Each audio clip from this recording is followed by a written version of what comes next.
İndi sənə bu videoda conditionalları öyrədəcəm.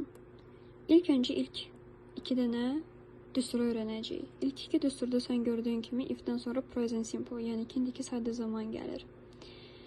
Bunu bilmək əslində sənə kifayət eləyir. Bitdi.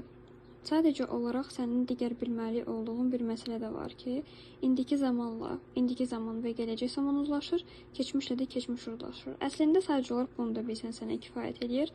Amma əslində çox da yox, çünki gedib fikirləşə bilərsən ki, gələcəklə gələcək uzlaşır, çox vaxt belə bir şey olmur.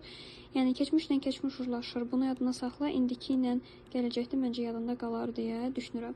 Gəl buradakı ilk bir suala baxaq. Conditional sualıdır. Əgər ki biz burada görürük ki, burada if var. Elə şartın özündə də bizim üçün conditional istədiyini bizim üçün açıq-aydın bəlli eləyibdir. Biz görürük ki, burada gələcək var. Mən də sənə dedim ki, indiki zamandan indiki və gələcək uzlaşacaq. Keçmişlə də keçmiş uzlaşacaq. Would keçmişə nəzərən gələcək zaman formatı. Bu keçmişdir. Bu da getdi. Gələcəklə gələcək deyə bir şey demədim. Mən keçmişlə gələcək demədim. D variant olacaq.